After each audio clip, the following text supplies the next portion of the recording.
مرحبا أهلا النوادي.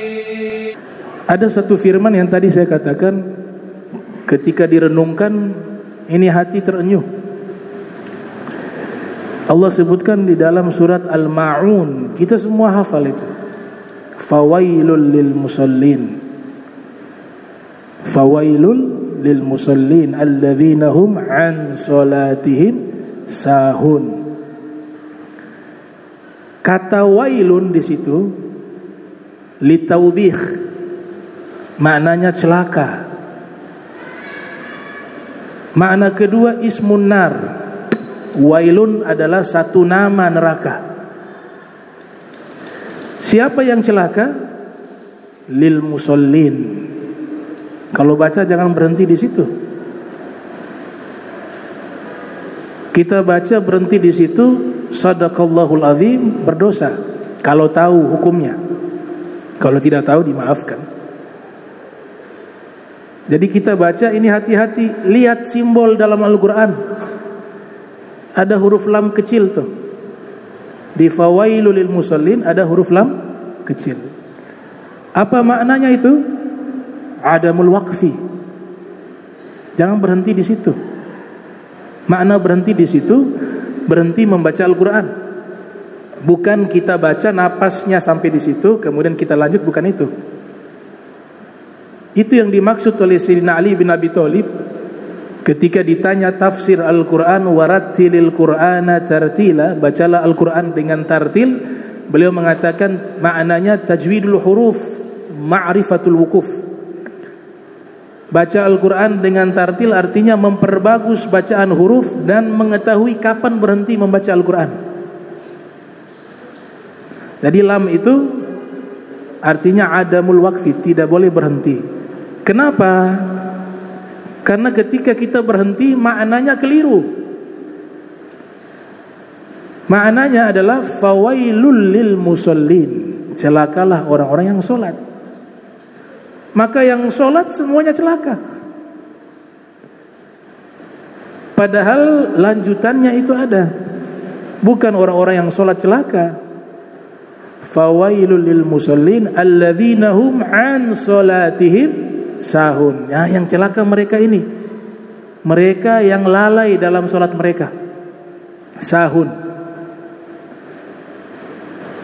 Jadi huruf lam itu, huruf qaf, huruf shad dan beberapa huruf dalam Al-Quran itu buatan ulama. Itu buatan ulama. Abad ke-5, abad ke-6 Hijriah di Persia. Untuk mempermudah kita ketika kapan kita berhenti, kapan kita menyambung bacaan. Ada huruf qaf namanya apa? Al-waqfu aula. Kita berhenti bacaan di situ lebih bagus daripada disambung. Ada shad kecil namanya al-waslu aula. Menyambung bacaan lebih afdal daripada berhenti. Ada lam kecil adamul waqfi. Jangan berhenti di situ baca Al-Qur'an. Makna berhenti di situ selesai baca Al-Qur'an. Jadi apa yang dimaksud celaka bagi orang-orang yang sholat, kita merujuk di dalam kitab tafsir. Di antaranya tafsir Jalalain, ditulis oleh dua orang ulama, As-Suyuti dengan Al-Mahalli. Ketika menafsirkan sahun, ghafilun yuakhirunaha an waqtiha. Makna orang-orang yang celaka, orang-orang yang sholat yang celaka, yang mereka sholatnya itu lalai, maknanya ghafilun, orang-orang yang lalai, yuakhirunaha an waqtiha, mereka sering menunda-nunda waktu sholat sampai akhirnya sholat di luar waktu. Ini yang buat hati kita terenyuh, sedih. Maksudnya ini dia sholat. Ini yang disebut celaka, dia sholat, tapi sholatnya di luar waktu. Bagaimana kiranya yang meninggalkan sholat? Ini yang sudah sholat celaka, karena punya kebiasaan injury time terus. Jadi injury time bukan hanya di sepak bola, ada juga sholat injury time. Sudah mau dekat-dekat waktu sholat yang lain, baru dia sholat. Itu masuk ayat ini, celaka kalau jadi kebiasaan. Dan dikuatkan di dalam hadis Ibnu Katsir yang lahir tahun 700 Hijriah, wafat 774 Hijriah, menukilkan di dalam tafsirnya, sahabat bernama Sa'ad ibn Abi Waqqas, beliau bertanya langsung kepada Rasul, apa tafsiran ayat tersebut? Sa'altu Rasulullah sallallahu alaihi wasallam an qaulillahi ta'ala fawailul lil musallin alladzina hum an salatihim sahun. Saya bertanya kepada Nabi, apa yang dimaksud celaka orang-orang yang salat yang mereka lalai dari salat mereka? Apa jawaban Nabi? Humul ladzina yuakhiruna as-salata an waqtiha. Mereka adalah orang-orang yang menunda-nunda waktu salat hingga keluar dari waktunya. Dia dapat wail, bisa dua, celaka atau neraka wail. Nah, kalau kondisi tertentu mungkin kecapean, ada uzur, kita bangun tidur kecapean asar, tahu-tahu bangun sudah dekat maghrib. Ya khuliqal insanu dha'ifa. Kita akui kita manusia lemah. Sehebat-hebatnya kita menjaga diri kita, pasti ada yang luput.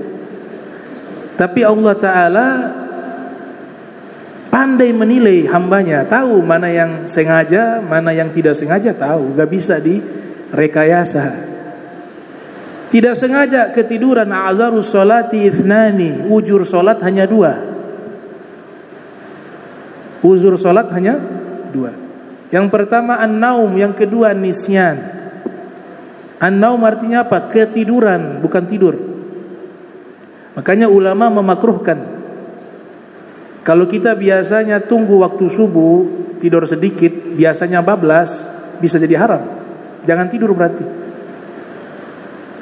Oh masih lama, baguling sedikit dulu. Tahu-tahu bangun sholat duha jam 9. Nah kalau model begini jangan tidur. Kalau sudah bangun, dia usaha untuk bisa dapat waktu subuh. Makanya dilarang tidur di waktu itu kalau model seperti ini.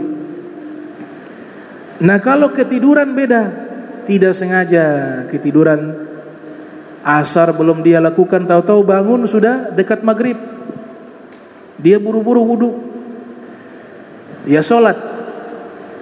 Ketika sholat belum dapat 1 rakaat azan, maka sholatnya itu bubar. Sholatnya karena niat adaan tadi, karena sudah keluar waktu, dia harus mengulang sholat dengan niat khodoan, mengkodok sholat, karena khurujul waqt. Tapi kalau dia lakukan pas sholat asar sudah dekat maghrib, bangun dari tidurnya, dia sholat, sudah dapat ruku. Kita ambil pendapat yang paling aman dah. Ruku dapat, sujud juga dapat. 1 rakaat dia bangun dapat. Tahu-tahu azan, maka solatnya adaan, lanjutkan. Sebagaimana hadis Nabi, man adraka rak'atan minas solati faqad adraka solatah. Siapa yang mendapati 1 rakaat dari solat, maka dia telah mendapatkan seluruh solat tersebut. Ini pendapat yang lebih aman. Ada yang mengatakan ruku dan seterusnya, itu ada, tapi kita ambil yang ihtiyat. Jadi sekarang kalau umur bertambah, pilihlah hukum yang lebih tinggi standarnya, bukan makin menurun standarnya. Nah jadi umur bertambah ini kok kita nilai dari kita masih begini-begini saja, berarti masih banyak kurang. Saya mau perbaiki diri saya, begitu. Harusnya begitu. Jadi itu masalah mengakhirkan solat, jangan jadi kebiasaan. Imam Khuttabi mengatakan di dalam hadis Nabi, Nabi mengatakan kalau dapat 1 rakaat lanjut solat yang sudah masuk ke waktu yang lain. Tapi Imam Zainuddin Malabor dalam kitab Fathul Mu'in dan juga Ibnu Hajar Haytami dalam kitabnya Manhajul Qawim mengatakan kalau dia sholat misalnya asar tadi 1 rakaat sudah dapat, berarti kan Nabi suruh lanjut dalam hadis. Dalam hadis riwayat Bukhari, diriwayatkan oleh Imam Bukhari dari gurunya namanya Abu Nuaim. Abu Nuaim mendapatkan dari gurunya namanya Syaiban. Syaiban mendapatkan dari gurunya namanya Ibnu Abi Katsir, mendapatkan dari gurunya namanya Abi Salamah, mendapatkan dari gurunya Abi Hurairah. Abi Hurairah mengatakan Rasul sallallahu alaihi wasallam bersabda, "Idza adraka ahadukum sajdatan min salatil asri falyutimma salatah." Kalau kalian mendapati sujud dari salat asar sebelum tenggelamnya matahari, maka sempurnakan salatnya. Artinya disuruh lanjut. Wa idza adraka sajdatan min salati subhi qabla an tatlu asy-syams falyutimma salatahu. Apabila kalian salat subuh 1 rakaat kalian dapati sebelum matahari terbit, maka sempurnakan salatnya. Nah, itu jadi hitungannya 1 rakaat. Imam Khutubi mengatakan al-murad bis sajdah ar-rak'atu birruku'iha wa sujudiha. Makna sujud di situ adalah 1 rakaat. Karena dihitung 1 rakaat ketika sudah selesai dari 2 kali sujud. Maka sempurna rukunya dan sujudnya dapat 1 rakaat. Nah, ini masalah tentang apa? Salat yang sudah di akhir waktu. Yang kedua, salat masbuk. Dia terlambat juga, tapi terlambatnya tidak sempat baca suratul Fatihah. Imam posisi ruku, dia langsung ikut ruku, dapat 1 rakaat. Tidak perlu dia baca Fatihah, yang dia baca hanya niat, dia menghadirkan niat dan takbiratul ihram. Ditanggung Fatihahnya oleh imam. Kaidah mengatakan man adraka ruku'al imam faqad adraka rak'atan. Siapa yang mendapati rukunya imam, maka dia mendapati 1 rakaat. Di dalam kitab Aunul Ma'bud syarah Sunan Abi Daud ditulis dalam kitab tersebut, "Dhahaba al-jumhur minal a'immati ila man adraka al-imama raqian dakhala ma'ahu wa in lam yakun min qiraati syai'." Orang yang dia ketika mendapati imam ruku, maka dia masuk ke dalam solat tersebut dapat 1 rakaat walaupun dia belum sempat membaca apapun. Justru ketika baca imamnya sudah i'tidal dan dia ikut, itu justru jadi problem, jadi masalah. Walaupun memang ada ulama lain mengatakan tetap mengulang 1 rakaat karena tidak baca Fatihah. Tapi jumhur mengatakan sudah dapat ruku, sudah dapat 1 rakaat. Nah, salah satu tokoh ulama besar namanya Sayyid Ahmad bin Muhammad Al-Ghumari bahkan menulis 1 kitab khusus terkait masalah masbuk berjudul Nafsur Raw'i fi anna rak'ata la tudriku birruku'i. Itu kitab itu khusus membahas tentang masbuk. Kalau Jumatan beda. Syekh Abdul Wahab dan Syekh Zakaria Al-Ansari dalam kitab Fathul Wahhab, beliau mengatakan kalau Jumat orang terlambat datang tahu-tahu sudah rakaat kedua,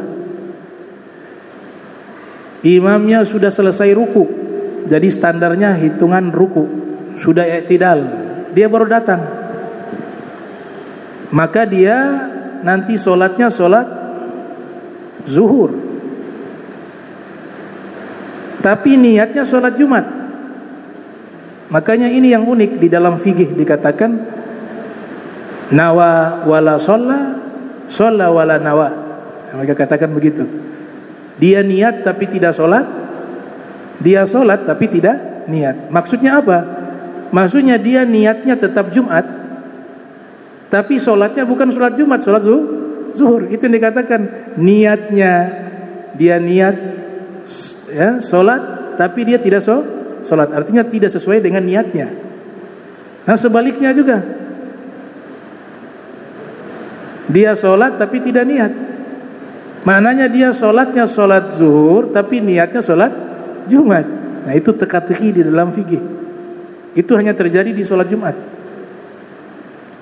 Kalau dia datang ruku imam rakaat kedua sholat Jumat, dia langsung ikut ruku, niat takbir ruku, maka sudah dapat 1 rakaat. Selesai imam salam, tambah 1, selesai. Tapi kalau datangnya tahu-tahu sudah i'tidal di rakaat kedua, maka dia sholat zuhur 4 rakaat. Nah itu yang kedua. Nah jadi inilah yang perlu kita perhatikan masalah sholat. Mudah-mudahan ini jadi nasihat bagi diri saya pribadi. Jangan injury time terus dalam waktu sholat ya. Namanya sholat injury time ya. Mau akhir-akhir baru sholat. Itu dikatakan oleh Syekh Zainuddin. Dia sholat tapi yang 1 rakaat diterima oleh Allah, 3 rakaat dosa. Kenapa? 3 rakaatnya sudah keluar waktu, 1 rakaatnya masih dapat waktu. Jadi beliau jelaskan apa? Sholatnya itu asar 4 rakaat, 1 rakaat dia dapat, belum keluar waktu. Bangun dari 1 rakaat azan maghrib. Maka kata beliau sisanya itu dosa 3 rakaat. Kenapa? Karena dia sholatnya di luar waktu, tapi kewajibannya gugur. Kewajibannya gugur. Yang bahaya yang tidak buat sama sekali. Ini ceritanya orang sholat ini. Bagaimana yang tidak sholat?